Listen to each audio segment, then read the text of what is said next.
gag. Go on. Old enough for You were Trevor. speaking about Anne Whitikham. I was. The weird thing is, I mean, obviously, the events of this week are horrific, and I can only feel for the family. It must be ghastly, not only what it seems has happened, but also to have to go through all of this in the public domain. One of the horrific parts of political life, of course. I hardly knew Anne, is the honest truth. I mean, in 25 years in Parliament, I don't know that she and I ever said a word to each other. I did have one moment before Parliament when I just stopped being a priest in the Church of England, and I did a Lent programme about St Paul on Radio 4 with her, which was kind of entertaining. But look, I mean, to use words from the song, from La Cage aux Folles, from the song I Am What I Am, she was her own special creation. And, you know, some people absolutely adored that, and some people were not so fussed. As I say, my heart goes out to her family.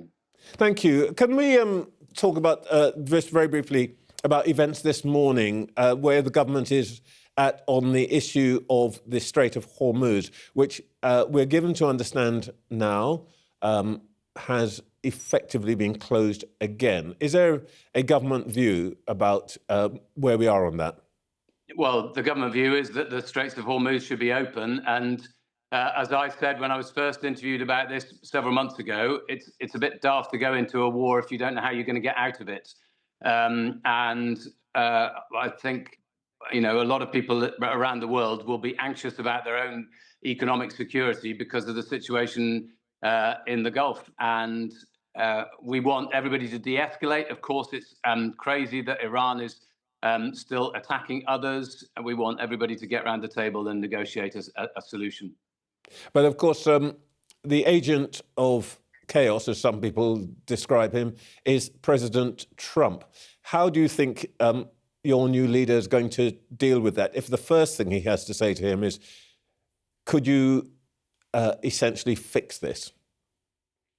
My guess is that Trump himself wants to fix it now because, you know, it's having a pretty dire effect not only on economic prosperity in the United States of America and on pump prices and so on, but also on the fortunes of political parties in the United States of America. So I think everybody wants to sort it. The question is whether there's the will to make that happen. And look, just about Andy, I remember when I started as trade minister back last September, one of my counterparts, actually the Saudi counterpart, said to me, my friend, likability is bankability. And I think that there's a truth in that, especially in international politics. I don't want to exaggerate it. You know, just being a nice guy isn't enough. But I think one of the great advantages about Andy is that Andy, it's not his first rodeo.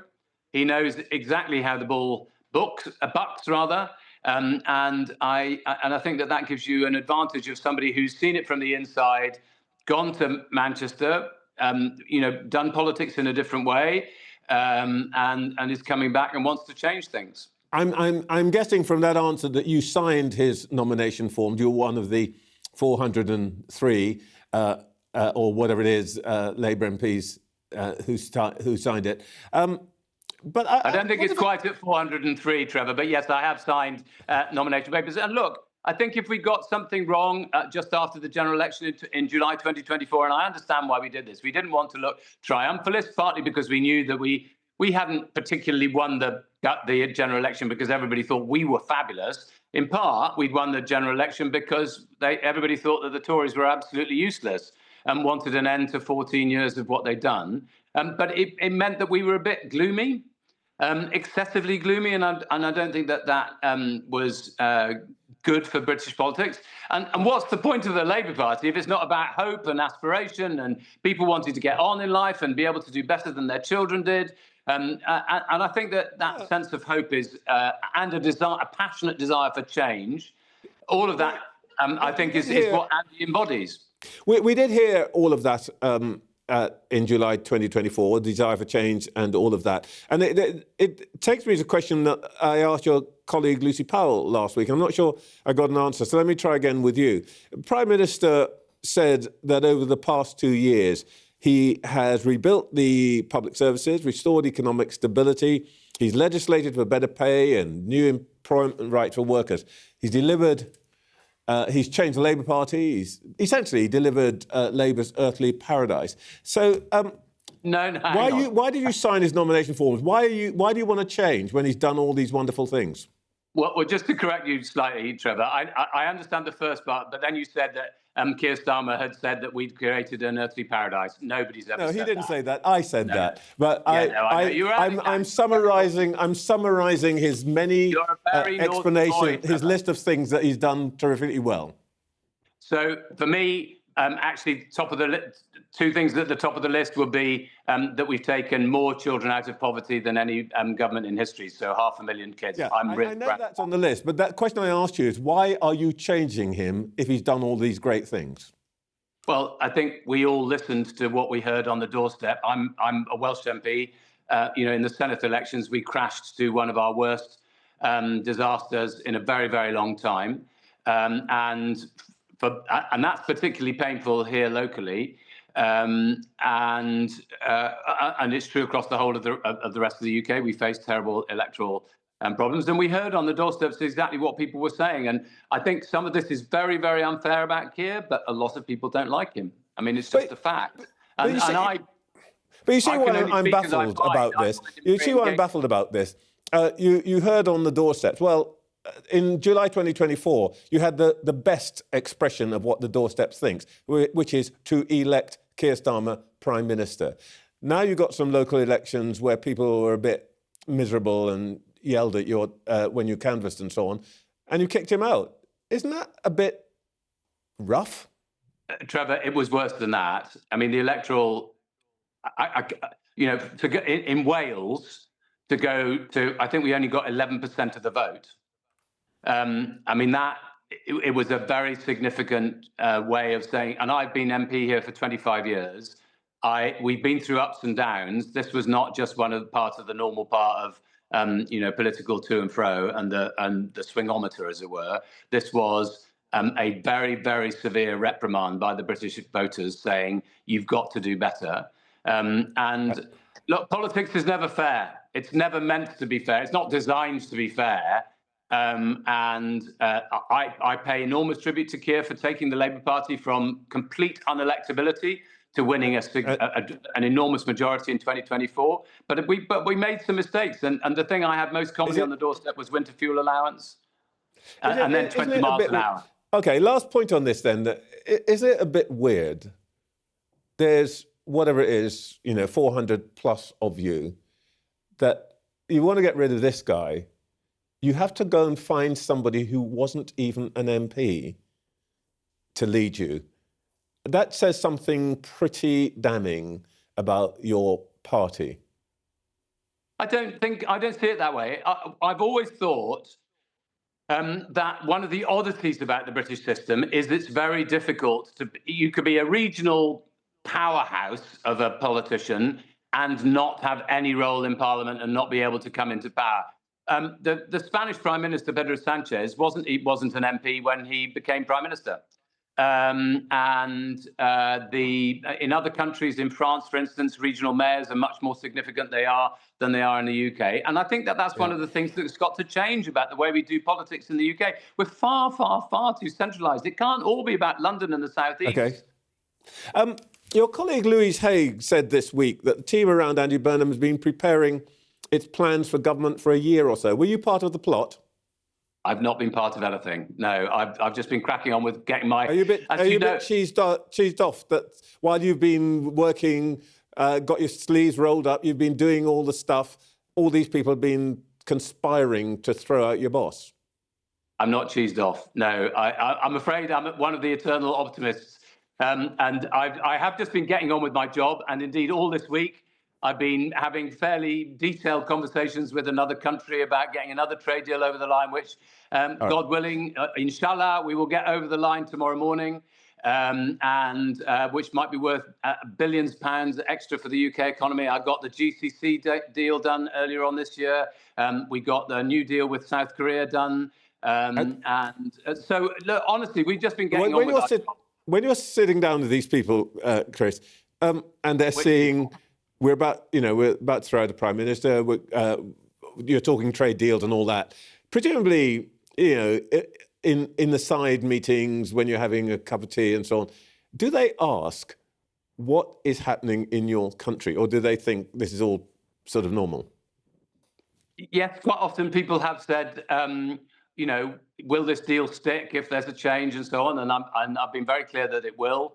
There are some areas of work that I've been working on, which I know I won't be able to get done in the next week. But I think it was Tagore, the Indian writer, who said, the person who plants a tree knowing he will never sit under its shade is the person who has begun to understand the meaning of life. So I might be doing things which other people end up getting over the line. But that's good. That's what politics is all about. You're reminding us, Chris, that you try to come up with solutions. You work with colleagues, sometimes in your own party, sometimes in other political parties. Sometimes the negotiations with other departments in your own government are more difficult than negotiating with another country. I love the fact that you're reminding us that on Sunday mornings you used to preach sermons professionally. But the reason I'm asking these questions is most people will be asking, in 9 days' time, what's going to change? Andy Burnham says he's going to stick to the fiscal rules that Rachel Reeves has laid down. He'll stick to the 2024 manifesto. He won't abolish the pension triple lock. Thus far, the only thing that I can see that is going to be different is the Prime Minister's wardrobe. What actually is going to change? Well, I'm not Andy Burnham's spokesperson, so I need to be a little bit careful here. But I think what will change is, what needs to change? Number one, we've got to get quicker at making decisions as a government and being able to take things through to conclusion, because I think people are passionate about and frustrated about the delay in change. So we've got to do that. Secondly, I think we will want to devolve far more from central government. That is a good thing. I think most decisions should be made closest to the people that most affect them. A third thing is we've got to completely change the way we do politics. If somebody from another political party, and I would include Reform in this, wants to sit round the table with me and work out a better solution to a particular problem facing the country, whether it's social care or it's a trade deal with the United States of America or whatever it may be, then that's what we should do. And we should stop all this endless, the vitriol and the poison that is so present, and I would argue has been so present in the political sphere in the UK since the referendum in 2016. Well, I think that needs to change. Okay, well, here's a good test of that. Your Home Secretary is going to introduce legislation this week to reform immigration and asylum. One of the things that she wants to do is to double the length of time migrants have to wait before they can apply for permanent settlement. That's the kind of thing that both the Conservatives and Reform will approve of. But 80 of your own MPs have written to Andy Burnham saying, please drop this. Now, by what you've just said, actually, you could get a consensus across Parliament, though it would probably mean annoying quite a lot of your own backbenchers. Where do you stand? Are you going to back the Home Secretary, or will you back Labour rebels who want her plans to be dished? Well, by definition, that wouldn't be consensus. Consensus is only when you've got literally everybody signed up to the same view. And I think that is often very difficult to achieve, obviously. But I think where the consensus lies is that we have to be able to defend our borders. We want to make sure that there are safe and appropriate legal routes for people to be able to come to the UK, but that illegal migration is bad. And for that matter, I would want to make it much more possible for people to stay in their own home countries. That's the ideal, isn't it? Everybody agrees about that. The thing that people don't agree about is the indefinite leave for remain. And I'm asking you, you may or may not be in the next administration. I'm asking you, will you support Shabana Mahmood's intention to go ahead with this legislation and this reform when a large number of your own backbenchers don't want it, though others across Parliament do, and indeed quite a lot of the country wants it? I don't know the specifics of the policy, and I don't know how this is going to roll out. And of course, you don't only have to achieve consensus in the House of Commons, you also have to then get it through the House of Lords as well. So that's a whole process still to come. I'm just giving you my basic instincts, which is that I know as a Rhondda and Ogmore MP, people are concerned here about the levels of illegal migration to the UK and the number of people that sometimes come as associated people alongside other people who've got a right to come here. So I know it's the number one thing that my constituents want us to get on top of. That's all I can give you is my basic instinct, I'm afraid. Okay. Chris, yeah. Thank you very much for your patience this morning. But before you go, I just want to ask you, obviously... You tried to cancel me several times. Yeah, somebody's cancelled you. Okay, they're fired, whoever they are. You can't cancel Sir Chris Bryant. Just before we go, if England win the World Cup, what do you reckon? Bank holiday? Look, I mean, amazing last night, absolutely amazing, and well done, Jude Bellingham. It's not for me to decide whether there should be a bank holiday. All I know is that if England win, and I'm going to use this phrase again. Actually, my favourite word in all languages is the Spanish word ojalá, which means if only, or I would that, I hope that. So ojalá England wins. Then I think it'd be quite difficult to get anybody into work for quite a while. I know that shouldn't be my formal position as a government minister, but I'm just saying what I think is likely to happen. Trevor, you probably won't. Well, you're finishing here soon, aren't you? Is this like your last week? No. I'll be here for another couple of weeks. I'm going to turn up, mate, because actually, you know, we here at Sky, we're in the salt mines. We keep going. But now we've heard the government's position. If you stay up late and it's a bit tough, we'll understand. No, it's not. Of course, it's not. I'm being silly. But actually, a really important point, just as Trade Minister, one of the things that the UK is really good at is running events and all the admin around events and logistics and stuff. And that's why, as Trade Minister, I've been to Morocco. I've talked with the Saudis about helping with their World Cup preparations for future years, because there's real economic opportunities for British businesses. We're really good at exporting services. It's one of the things that we should do better. And if England wins, I'm really hopeful that every single country that is planning future World Cup and other major international events will be recruiting British businesses to help them run them. Oh, great ad for British business. Sir Chris Bryant, thank you so much for your time this morning. Thank you.